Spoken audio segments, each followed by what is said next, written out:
Anakin, please, come back to the light. Face up to what you've done. I can help you. It's too late for that. You're too late. You only want to help yourself. You know that's not true. 2005 was an absolute goldmine for Star Wars games. We had LEGO Star Wars, which gave players a lighthearted, family-friendly retelling of the prequels and kicked off a juggernaut franchise of its own. Republic Commando delivered a gritty, first-person shooter experience starring the newly introduced Clone Commandos, characters that would go on to have staying power in Star Wars media thanks to their inclusion in the Clone Wars animated series. And of course there was Battlefront 2, where we could finally live out our Star Wars fantasies through massive ground and space battles spanning both the original and now completed prequel trilogies. With all these classics celebrating their 20th anniversaries, it's safe to say Star Wars fans were feasting in 2005. But the one game you clicked on today is the one I still hold on to fondly, even 2 decades later. Star Wars Episode 3: Revenge of the Sith. While I was only 4 at the time, the hype leading up to Revenge of the Sith was exhilarating. The 3-year wait between films was filled with content to keep fans engaged, from novels, the animated Clone Wars macro series, and other games like Bounty Hunter, Clone Wars, and the critically acclaimed Knights of the Old Republic. As the film's release drew closer, its presence became inescapable. Commercials were everywhere, and the toys were a hot commodity. But tucked into all that excitement was something special. A tie-in video game that would drop a couple weeks before the movie. Now, we all know most movie tie-in games were pretty bad, but Revenge of the Sith was different, especially compared to the previous prequel tie-in games. From the moment you start playing, it's clear the developers poured effort and care into this game. It doesn't feel like a lazy cash grab. It feels like a true Star Wars experience in a genuinely fantastic video game. Before diving super deep into the video, if you've been around the channel since the early days, you might be thinking, wait, hasn't he made this video before? And the answer is yes. This was one of the first videos I made for the channel back in 2023. But with this year being the 20th anniversary of Revenge of the Sith, I thought it would be the perfect time to revisit it. Over the past couple years, I've grown a lot in terms of tone, writing, and editing, and I wanted to see what it would look like to remake that video with all the improvements I've made since then. This isn't just a simple re-upload either. I replayed the game, this time through emulation, so the footage is higher quality. I also completely rewrote and re-recorded the script. The overall flow though is mostly the same. If you are curious, the original version is still live on the channel if you want to compare. Alright, with all that setup out of the way, let's dive into Revenge of the Sith proper. In this video, we'll be looking at the console ports, which were handled by the collective, who had previously worked with LucasArts on Indiana Jones and the Emperor's Tomb in 2003 and Wrath Unleashed in 2004. Except for the GameCube and PC, Revenge of the Sith launched on all major consoles on May 5th, 2005. Whether a PC version was ever in development is unknown, and the GameCube port was ultimately cancelled for reasons that were never made public. Like a fair number of Star Wars games from that era, it's still relatively easy to get your hands on Revenge of the Sith today, depending on what consoles you own. As far as modern hardware goes, the most accessible version is on the Xbox One and Series X and S, thanks to it being made backwards compatible in November 2021. Over on PlayStation, if you have a working PS3, it's still available on the PlayStation Store, at least until Sony inevitably shuts it down, whenever that may be. It's honestly kinda surprising this hasn't made its way to PS4 and PS5 yet, especially since other games like Battlefront, Clone Wars, and Bounty Hunter have. But I still have hope. For my original video, I played the PS3 version, but this time I went with an emulated PS2 copy so I could capture higher quality footage. With this in mind, let's dive in. For a game that came out in 2005, Revenge of the Sith still holds its own in the presentation department. If you stack it up against other major releases from that year like Resident Evil 4 or God of War, it may not be one of the generation's all-time greats, but I would still argue it's one of the better looking games from that era. Starting with the character models, just about everyone looks accurate to their movie counterparts. Whether it's Anakin, Obi-Wan, the Chancellor, Dooku, Mace Windu, everyone is recognizable in their iconic Episode 3 attire, and no one feels out of place or noticeably less detailed. Well, most of them. The same can't really be said for some of the smaller characters. I mean, how could they do my boy Newt Gunray so dirty? A handful of characters who don't have much screen time in the game suffer from a very noticeable drop in detail, which, to be fair, makes some sense. If a character is only in the game for a cutscene or two, it's understandable they wouldn't get the same level of attention as someone who's around for most of the story. Still, it can be a bit jarring at times. But going back to the positives, the animations in this game are genuinely impressive and hold up incredibly well.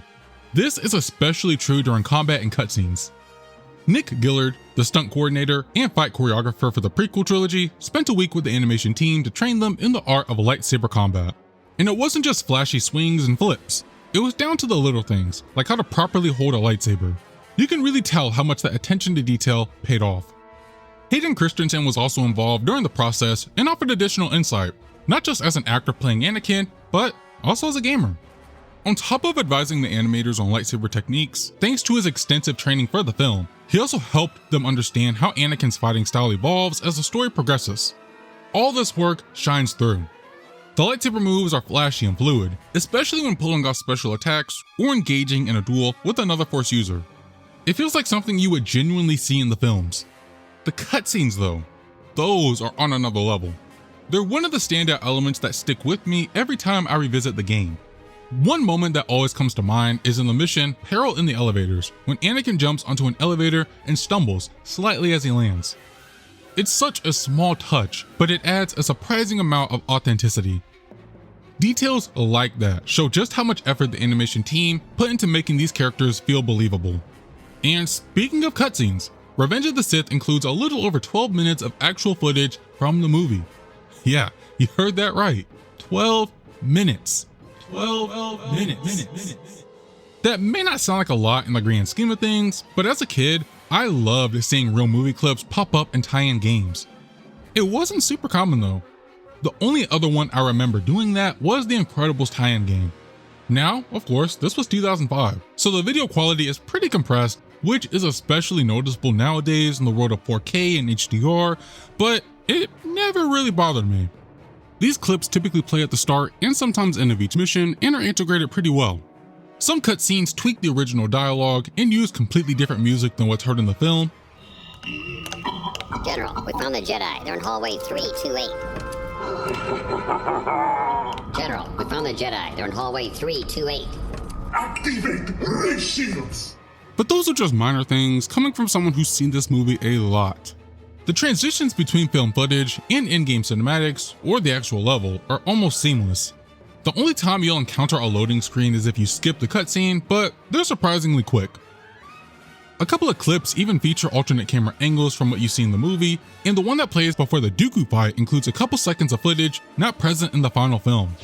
Just because there are two of you, do not assume you have the advantage. There are a couple more aspects of the presentation I want to highlight, starting with the environments.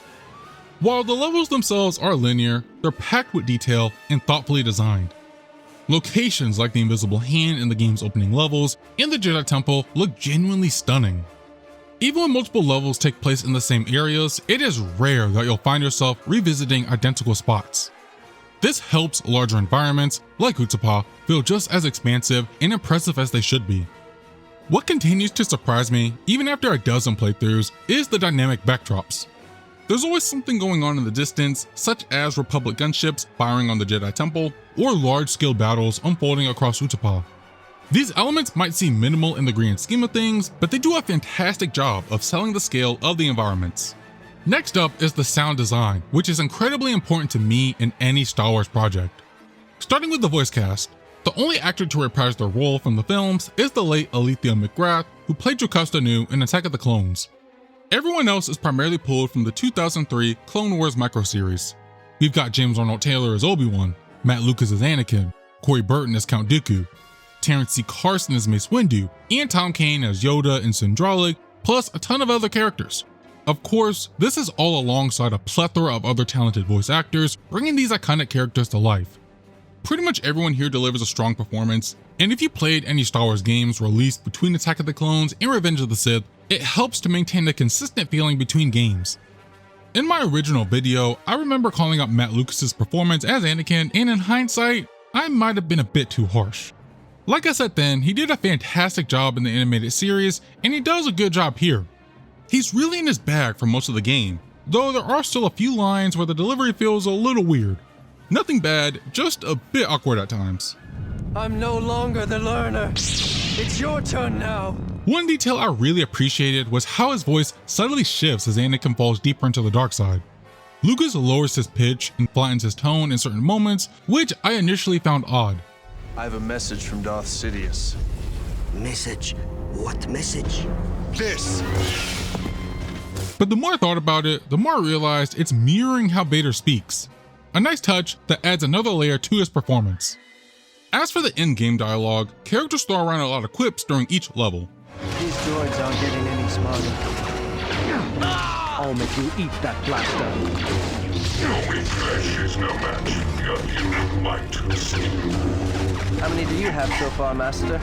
It's not a contest, Anakin. Flame on. One bright ring coming. You'll also catch iconic twists and iconic lines pulled from the movies. Almost there. Stay on target. There's always a bigger droid. There's one. Set for kill.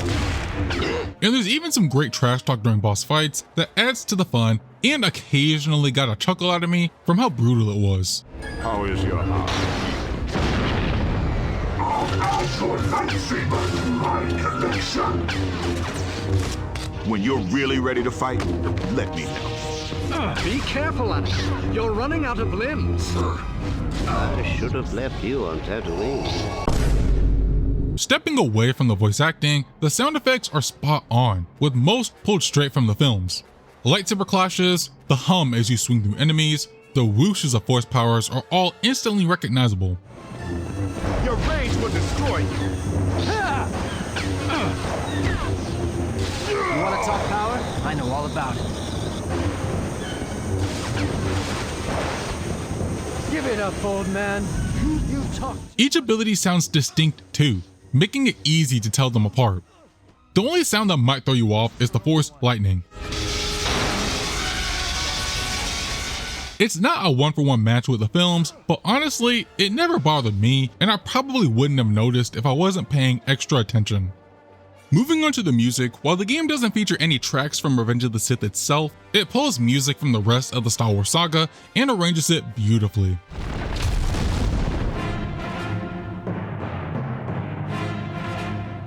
None of the selections feel out of place. They enhance each level and cutscene without overshadowing them. Interestingly, the game also borrows a few tracks from Knights of the Old Republic 2, which was released just 5 months prior.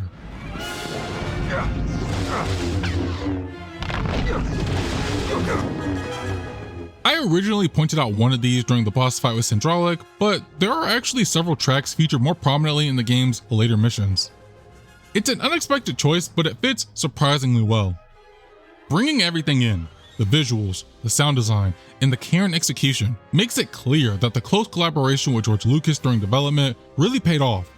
From concept art to input from Nick Gillard and Hayden Christensen, everything came together to create a project built with genuine love for the source material. When it comes to the story of Revenge of the Sith, the game features 17 unique missions that take you through the game's major set pieces. What fascinates me is how closely the game follows the movie's narrative, especially considering it was released 2 weeks before the film's theatrical debut. Most movie tie-in games that follow the same story beats from the film usually dropped day and date or even later. If they were released earlier, those games rarely aligned with the plot they were based on. My guess for this early release is that audiences more or less knew what to expect from Revenge of the Sith. The trailers revealed a lot that I think by today's standards would definitely be called out for practically spoiling the whole movie.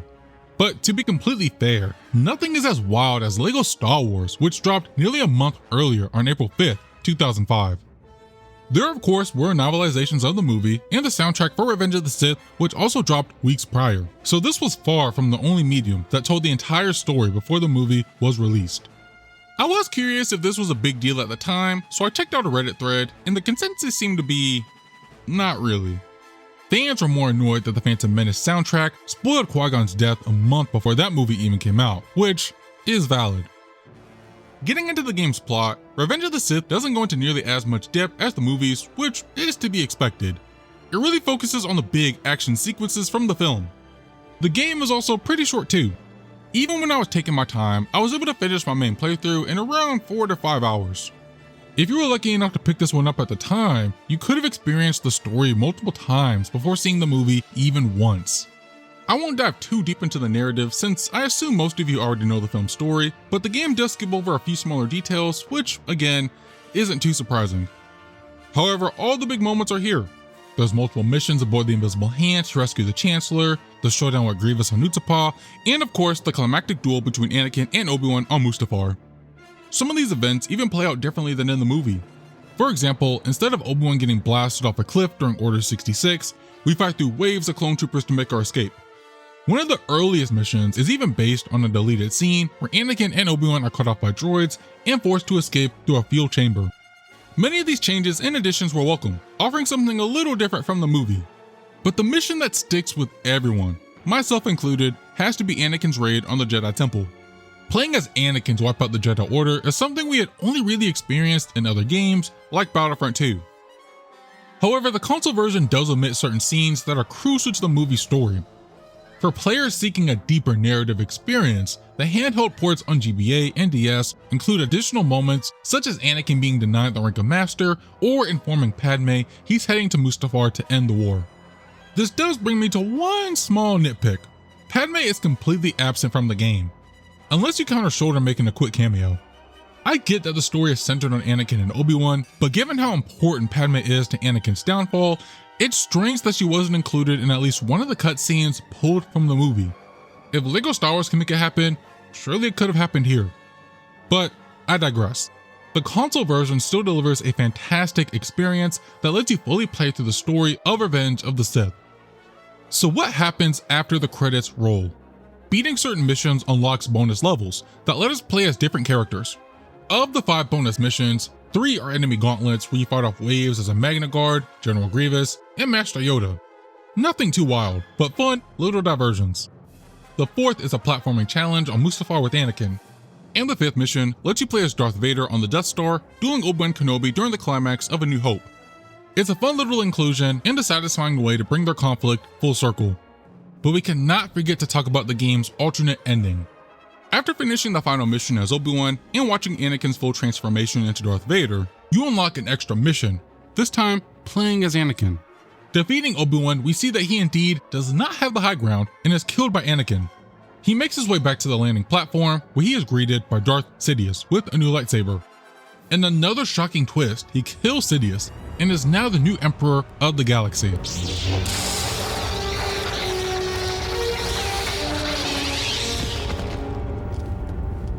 No, the galaxy belongs to me.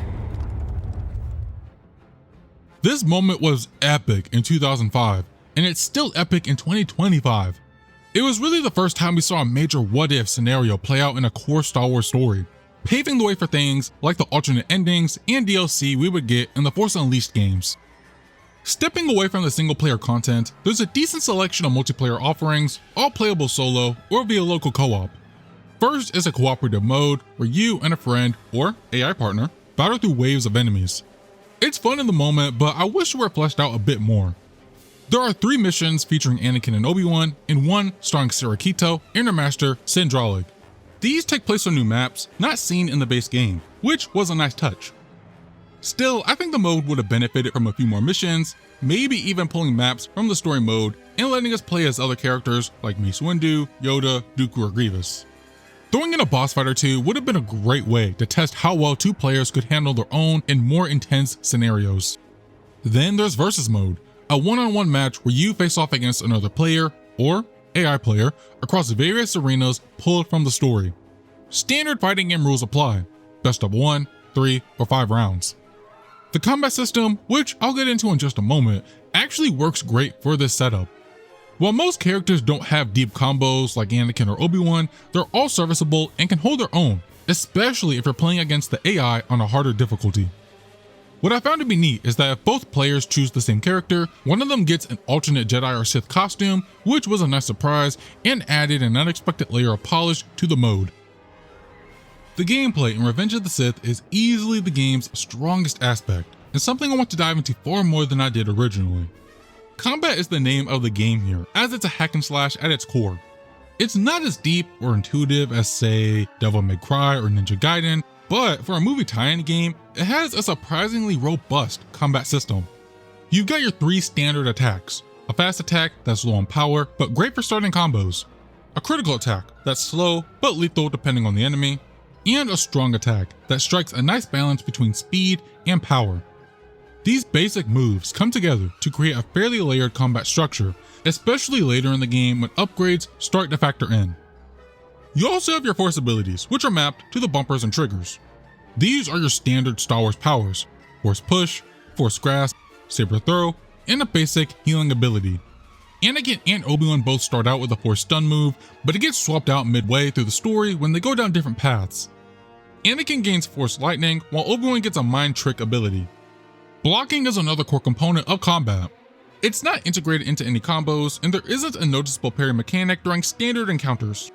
It is there, but I didn't find it as integral as, say, the recent Jedi games. Now, if we focus on each character individually, there's definitely some effort in making Anakin and Obi-Wan feel distinct. Anakin leans into brute strength.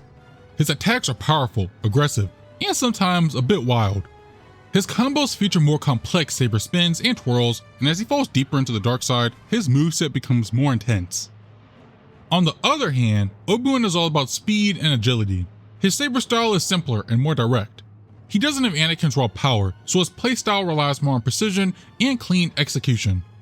As I made my way through the game, I found myself enjoying Anakin's gameplay a bit more. Part of that is because he has more missions, 10 compared to Obi-Wan's 7. You also spend a good chunk of the opening levels playing as Anakin, so I already had a few key upgrades under my belt by the time I played as Obi-Wan. I wouldn't say their playstyles are drastically different like they are in the handheld ports, but I definitely felt like I had more freedom in Anakin's moveset. All of this can be expanded through upgrades, which are unlocked by earning experience points. XP is awarded after defeating enemies, and the amount you gain depends on your skill meter. I don't think the official manual description of the skill meter makes it as intuitive as it is, but I found it to be a neat mechanic once I understood it. As long as you're attacking, you're gaining skill points. Even if enemies are blocking your attacks, you're still gaining skill points, just at a reduced rate, so it's important to stay on the offensive and avoid taking damage. That's one of the few ways to lose skill points, along with not attacking for several seconds or blocking attacks. Honestly, that last one felt like a weird penalty. Defense is just as important in lightsaber combat as offense. I feel like blocking should have contributed to your skill meter, even if it was at a really reduced rate. I do get the concern though. There are enemies that come with a rapid barrage of blaster fire, like super battle droids, droidicas, and turrets. This could have been a quick way to increase your skill meter to the max without putting in any real effort, but encounters like this don't happen so often that I would have preferred it to be a cheese rather than draining my skill points entirely. Getting into the skill ratings themselves, there are 4 levels you can achieve. You start at Fair, which offers no XP bonus. From there, you move up to Good for moderate skill, which gives you a 150% XP boost. Then there's Impressive, which grants a 200% bonus. And finally, if you max out the meter, you enter a short state where you deal increased damage and your attacks become unblockable. Any kills during this phase are rated masterful, which rewards a massive 300% XP bonus. This one mechanic adds a lot of depth to what would otherwise be a fairly straightforward hack and slash. While this kind of rating system isn't new, especially for hack and slash games, it really does make your moment-to-moment decisions matter. I'll be honest, this was a system I never paid much attention to in my previous playthroughs. But this time, I was going for achievements through a website called Retro Achievements, so I actually took the time to understand how it worked, and it turns out it's surprisingly deep. Not the most nuanced system in the world, but it genuinely enhances the experience. My one gripe is that each mission comes with an XP cap. Once you've maxed out a mission's XP meter, any extra XP you earn just doesn't count. It's not a huge issue since there's only a limited number of upgrades anyway, but it still felt like a bit of a slap on the wrist for players who are doing well. As for the skill meter itself, there is a quick way to fill it: Saber Crystals. Each level contains hidden secrets, and these crystals instantly max out your skill meter. There are 1 of 3 types of collectibles, with the others being health surges and force surges, each of which permanently increases your respective stats. Some of these secrets are easy to find, just break every crate and explosive you see. Others take a bit of effort or even some light backtracking. Thankfully, they are usually in the same general area, so you won't be retreading too much ground to find them. Anakin and Obi-Wan also give out an audio cue when you're near one, making it easier to know where they are. The Force is telling me something here. All of this is available to view on the mission rewards screen, which you'll see after finishing a level. Here you get a full breakdown of how you earn your XP, what secrets you found, and any extras you've unlocked. From this screen, you can also spend XP on various force and combat abilities. Each one is split into 3 tiers, unlocking more powerful moves and combos at each level. As you gain XP, you also level up, starting as a Jedi and progressing to a Jedi Knight and eventually Jedi Master. As far as I can tell, this doesn't impact gameplay in any meaningful way and mostly serves as a marker of your overall progression. Outside of that, there's not too much to dissect when it comes to upgrades.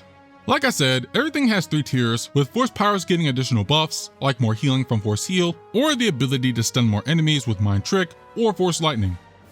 More often than not, I focused on combat upgrades with Anakin and Obi-Wan since I relied on those the most during this playthrough. You'll dish out these moves on a fairly varied cast of enemies. Whether it's droids, clones, Jedi, or Nemodian guards, the enemy variety, especially among droids and clones, is solid. That said, most of them do fall into 3 main archetypes. First, you've got your basic enemies who go down in a hit or two and don't require much effort. Then you've got your brute enemies, bigger, tougher, and requiring more hits. This is where I leaned on my combos and grapples, especially since grapple droids and blaze troopers are susceptible to throws, unlike Jedi or Nemodian brutes. The third type varies a bit more: snipers, melee-focused enemies, or flying droids. They fly now? They fly now! Sorry, I had to include that iconic bit of cinema. You constantly run into enemies throughout levels, and the game does fall into some of the same patterns as other hack and slash games from the era. Occasionally, you'll be locked into an area by ray shields, but unlike other games, defeating every enemy doesn't always drop the shield. Instead, you have to perform contextual actions, which usually involve cutting down panels, plunging your saber into doors, or slicing wires. This is one of the main criticisms I've seen thrown at Revenge of the Sith, and while I can understand it, the novelty of just slicing stuff up with my lightsaber never really wore off on me. Plus, this is a mechanic we see surprisingly little of in other Star Wars games. Other contextual actions help change the gameplay flow as well, like manning turrets to shoot down ships or using the Force to manipulate the environment to continue progressing through a level. Back to the enemies. This variety keeps things from getting stale, especially in the latter missions. You end up finding a lot more melee-focused enemies with Anakin, which makes finding ways to break blocks very important. Getting into the difficulty side of things, I decided to switch things up and play the game on the hard difficulty this time around. Since I have played this game so many times, I had a general idea of what to expect, but some missions really pushed me. The difficulty started ramping up for me after leaving the Invisible Hand. A few missions even took me upwards of 30 to 45 minutes, partly because I was trying to maximize my XP, so I played differently than I normally would. Still, even knowing the game well, it's easy to get overwhelmed when you're fighting Magna Guards while battle droids are blasting you from all directions and grapplers are pulling you in out of nowhere. I'll be honest, there were a couple missions where I was on the verge of chucking my controller, but in this economy, I just had to take a minute and cool off. Dude, are you freaking kidding me right now? It never felt unfair, mind you, but there were definitely moments where I felt like I lost control, especially when I was cornered and getting attacked from every angle. Getting back to the positives, something I want to shout out is dismemberment. Whether you're fighting droids or clones, there's a good chance you'll lop something off, and this is either baked into animations or triggered by certain combos. It's not super graphic or precise compared to other Star Wars games, but it's a great touch. It reinforces the idea that lightsabers aren't just glorified baseball bats like we've seen in some more recent Star Wars projects. While the standard missions get the job done, the combat in Revenge of the Sith truly shines during the boss encounters. Out of the 17 missions, 6 are dedicated entirely to one-on-one duels, and these are where the combat system reaches its full potential. I don't think I can emphasize how much I love this game's combat. It honestly feels like Revenge of the Sith is 2 different games depending on what kind of mission you're in. During regular levels where you're slicing through waves of droids and clones, it leans into its hack and slash roots. You can get by mashing light and heavy attacks, maybe even throwing in a combo or 2 for tougher enemies. But boss fights demand mastery. You need to know when to strike, when to defend, and how to break through an opponent's guard. In many ways, this is probably the closest we've gotten to a full-on Star Wars fighting game. Yes, I know about Masters of Terras Kasi. No, I haven't played it. Yes, I've heard it's awful. These duels transform the game into something else entirely. almost like a light version of a traditional fighting game. Timing becomes everything, as every move you make is deliberate. Attack at the right moment, block at the right moment, dodge at the right moment, retaliate at the right moment. It's genuinely impressive how well the mechanics hold up. Even after finishing the campaign, I did revisit the bosses just to see how much I had improved. The AI for the bosses makes that extra playtime worth it, especially on higher difficulties. Bosses stay defensive, interrupt your combos, and punish reckless aggression. However, the AI isn't perfect. A couple of fights, like General Grievous and Mace Windu, have some quirks. Grievous will constantly spam the same light attack over and over and over again, which makes his fights in the story and during verses feel cheap.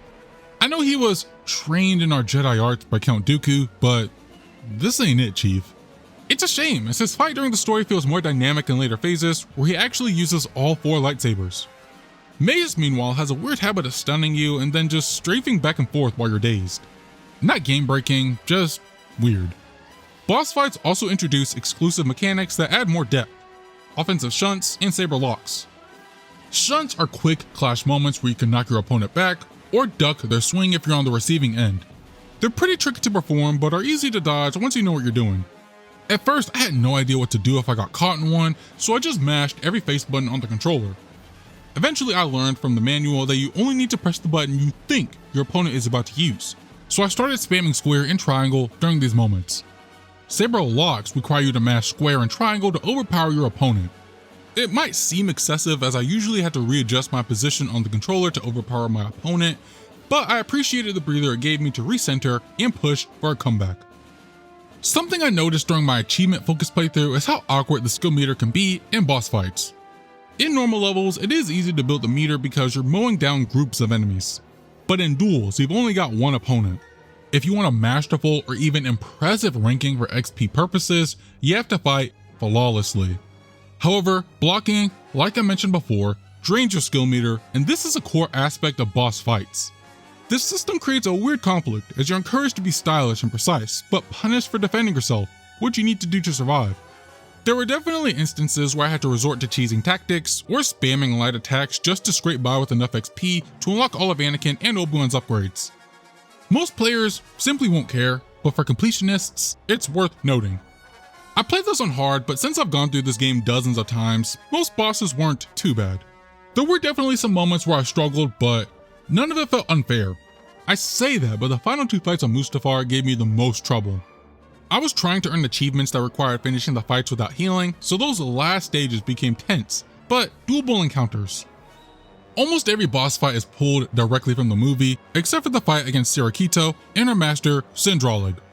I really want to highlight Dralig's fight for its difficulty. Even on normal, I would argue he's the hardest boss in the game.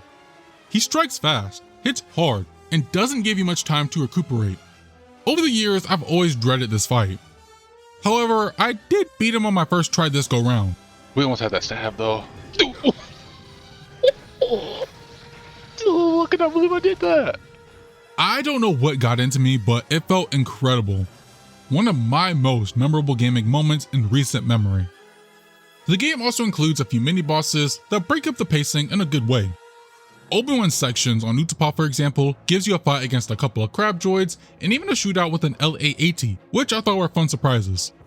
Anakin, on the other hand, gets saddled with a mini-boss fight against Nute Gunray, and yeah, I don't know why this was a thing. It felt really unnecessary. Just let me stab the man and move on with conquering the galaxy. All of this, the timing-based duels, the saber clashes, the strategy, makes Revenge of the Sith versus mode feel like more than just a bonus. It's the kind of mode that validates how solid the combat system really is. In fact, I can confidently say this game has one of the best combat systems in any Star Wars title to date. 20 years have passed, and I still think Revenge of the Sith is one of the best Star Wars games out there. I'll admit, I'm a little biased, as the nostalgia I have for this game runs deep. But after diving back in, replaying all the levels, revisiting the boss fights, and exploring the extra modes in depth, it still holds up incredibly well. Sure, some aspects of the presentation are clearly a product of their time, but the set pieces, environments, and especially the animations still impress. The story follows the film closely while also taking time to expand on key duels and character moments that help it stand apart. But the real standout here is the combat.